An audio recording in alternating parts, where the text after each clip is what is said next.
Bismillahirrahmanirrahim. Qala Syekh Al-Utsaimin rahimallahu taala, kaidah yang ke-11, idza naha syari'u 'ani syai'i fa inna hadzal nahya yashmalu ba'dahu wa ajza'ahu.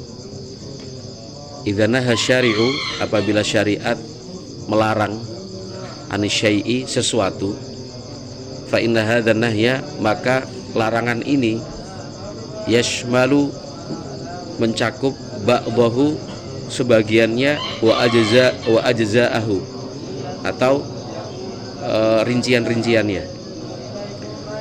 Qala idza naha syari'u an syai'in, apabila syariat melarang sesuatu, fala yatimul imtithalu, maka tidak akan sempurna ketundukan terhadap syariat itu, illa bitajannubihi kullihi, kecuali dengan menjauhinya secara keseluruhan. Fa idza qala mathalan la ta'kul, kalau misalkan ada larangan la ta'kul, jangan makan, fa huwa nahyun an aklihi kullihi, maka yang dimaksud larangan itu adalah larangan dari makan semuanya, qalilihi wa katsirihi, sedikit ataupun banyak, sama. Misalkan jangan makan daging babi, yang dimaksud di sini apa? Mau makan yang banyak kah, mau makan yang sedikit kah, ya, atau mau cicip saja kah, itu masuk dalam larangan. Karena syariat mengatakan jangan, ya, jangan minum khamr, banyak atau sedikit, ya mau banyak mau sedikit, mau cicip, mau mau sudah umurnya sudah lama atau baru saja dibikin, sama pokoknya. Karena kalau larangan ya larangan. Sama juga dengan riba, jangan makan riba. Jadi maksud di sini riba dengan nilai yang besar ataukah nilai yang kecil, mau yang besar, mau yang kecil, mau yang banyak, mau yang sedikit, ya, itu tetap dilarang. Wa idza amara bi syai'in fa innal wajiba fi'lu jami'ihi aw fi'li ba'dihi idza kana la yastati'u fi'lal jami'i. Apabila syariat memerintahkan sesuatu, kalau tadi itu kaitannya dengan larangan, berikutnya adalah terkait dengan perintah. Apabila syariat memerintahkan sesuatu, fa innal wajiba, maka kewajibannya adalah fi'lu jami'ihi, mengerjakan semuanya. Kalau tidak semuanya, au fi'li ba'dhihi, atau separuh dan sebagiannya. Idza kana, apabila la yastati'u fi'lal jami', apabila dia tidak mampu melaksanakan secara keseluruhan. Kalau larangan, tinggalkan semua, nggak ada tawar-menawar itu. Kalau perintah, jika mampu semuanya.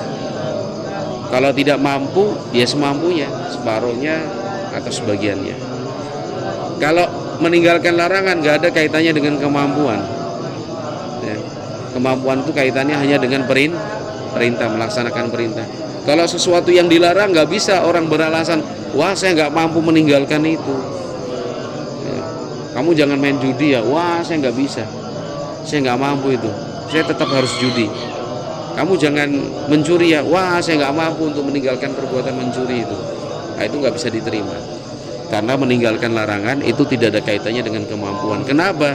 Karena setiap orang itu pasti punya kemampuan untuk meninggalkan larangan. Sekedar meninggalkan kok. Karena sekedar meninggalkan itu dia tidak keluar apa-apa, dia tidak rugi sedikit pun. Hanya sekedar berhenti dan tidak melakukan. Semua orang pasti mampu. Semua orang pasti mampu berhenti dan tidak melakukan. Tapi kalau perintah untuk dilaksanakan itu perlu tenaga, perlu biaya, perlu waktu dan seterusnya. Maka kalau itu sifatnya perintah, harus dilakukan, mesti dikerjakan, ya kan? Secara sempurna.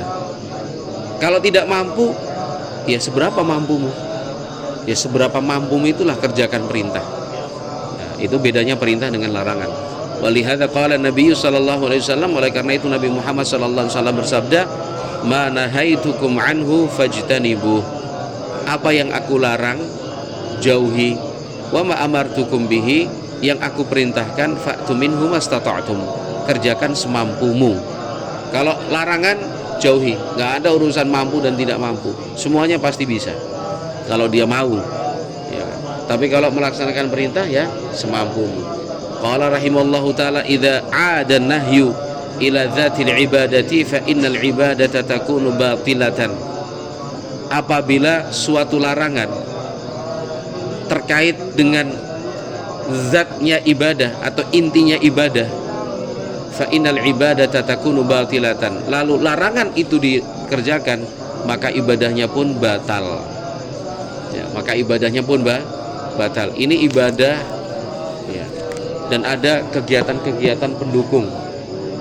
Ada hal-hal yang terkait dengan ibadah tapi dia sifatnya di luar. Ya. Tidak masuk di zat itu inti, substansi dari ibadah itu. Nah, dalam melaksanakan ibadah yang substansi ini, tentu ada larangan-larangan yang nggak boleh dilakukan. Yang terkait dengan pendukung ibadah tersebut atau sesuatu yang berada di luar ibadah, ada juga larangan-larangan yang harus dihindari. Nah, kalau seseorang melakukan larangan kaitannya dengan substansi ibadah, ibadahnya nggak sah. Tapi kalau dia melakukan larangan, tapi larangan itu terkait dengan hal-hal di luar ibadah karena cuma sekedar pendukung, maka ibadahnya tetap sah. Tapi dia dosa. Ya. Kalau yang sini dia udah dosa, ibadahnya tidak sah. Sholat misalkan, ya kan? Orang sholat, ya, dia dilarang ya, untuk berbicara selain bacaan-bacaan sholat, ya kan? Karena sholat itu harus khusyuk, harus tumakninah dan seterusnya. Ternyata dia dalam sholat malah ngobrol sama temennya begini. Nah, itu kaitannya dengan ibadah yang diharuskan untuk khusyuk, tumakninah dan lain-lain, sudah sholatnya batal.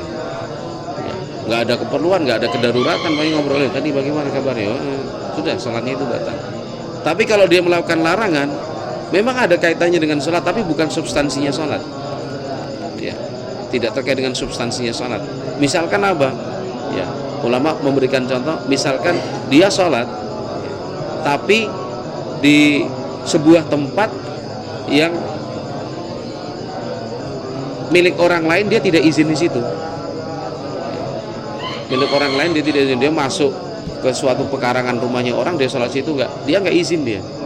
Itu nggak ada kaitannya dengan substansi sholat, karena substansi sholat itu ya dimulai dari takbiratul ihram sampai salam. Ya. Dia berdosa. Kenapa berdosa? Karena menggunakan tempatnya orang, milik orang, tapi tidak izin. Padahal dalam syariat agama kita, yang namanya hak kepemilikan itu sangat dihormati, nggak boleh dilanggar kecuali dengan seizin pemiliknya. Di situ dia melakukan suatu larangan tapi tidak ada kaitannya dengan substansi atau intinya sholat. Dia tetap berdosa ya karena pelanggaran hak kepemilikan itu, namun sholatnya tetap sah. Qala rahimallahu ta'ala liqaulin Nabi sallallahu alaihi wasallam, berdasarkan sabda Nabi sallallahu alaihi wasallam, man amila amalan laisa alaihi amruna fahuwa raddun. Barang siapa yang melakukan suatu amalan tidak ada dasar atau dalilnya, maka amalan itu tertolak. Fa idza samatil mar'atu wa hiya haidun fa shaumuha batilun. Kalau seorang perempuan puasa padahal sedang haid, ya puasanya batal. Ya, puasanya batal. Wa idza shamal insanu fi yaumil 'id fa shaumuhu batilun. Kalau seseorang puasa tepat pada hari raya Idul Fitri, hari raya Idul Adha, ya jelas puasanya juga batal. Kenapa? Karena yang namanya puasa itu kaitannya dengan waktu. Nabi Muhammad sudah menjelaskan bahwa ada waktu-waktu orang itu dilarang puasa, antara lain ketika sedang hari raya. Orang hari raya itu orang sedang senang-senang bahagia, kok dia malah puasa. Yang lainnya makan minum dan segala macam, dia kok malah puasa. Ada larangannya lagi. Jadi kalau dia langgar larangan itu, puasanya tidak diterima, puasanya tetap batal. Ya. Seorang perempuan juga sama. Ya, seorang perempuan ketika dia sedang menstruasi, dia nggak boleh sholat, dia nggak boleh puasa. Ya, ada larangannya itu.